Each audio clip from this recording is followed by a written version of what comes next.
Crazy Girls Undercover from 2008. A-Team, more like Double D Team. Am I right? Theme song. Kyle's Reviews!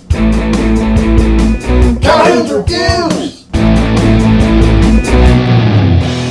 If you want to see Crazy Girls Undercover, check the link in the description.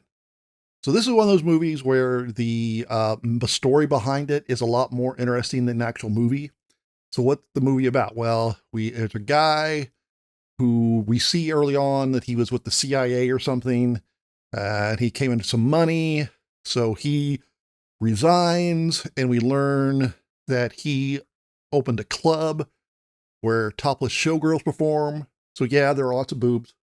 But secretly, him and some of the female dancers are on this secret agent team where they do these undercover missions. Hey boss, you got a job for us? I do.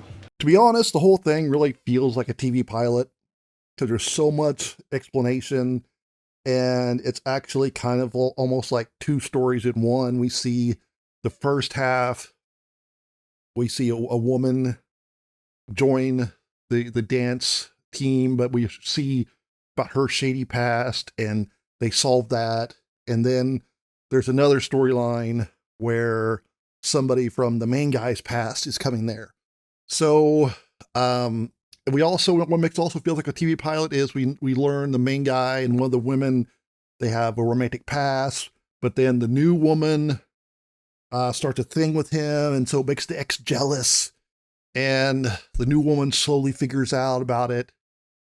And I was curious to find out if this was actually a pilot because it's felt like so much, but then it had boobs. And then I realized that, except in the very beginning, all the boobs are part of the stage show. And so they could easily be cut out if they wanted to put in syndication or something. Now, I don't know if it is a pilot or not. I couldn't find any evidence of that anywhere. So maybe I'm just imagining things. I was also imagining, why is it called Crazy Girls? I'm like, that's kind of a weird name. Turns out that was the actual name of a burlesque show. Which in one way is not surprising because in the movie they show crazy girls on the side of the Riviera Hotel, and I'm like, wow, they actually spent some money to rent that out. Turns out that's the hotel it was at.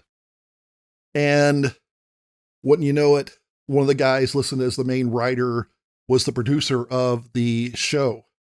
Now it looks like the Riviera, after the Riviera closed rather, the show went to Planet Hollywood for a while, but now it looks like it's gone. I say look likes though, because the website's still up, even though it looks pretty old. And one of the features of the film is they kept showing different stage shows, different sort of routines. And first of all, I was like, wow, it's pretty quick for this new woman to learn all these.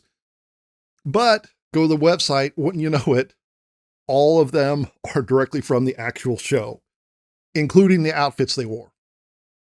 So whether or not it was meant to be a pilot, it was definitely meant to be publicity for the stage show.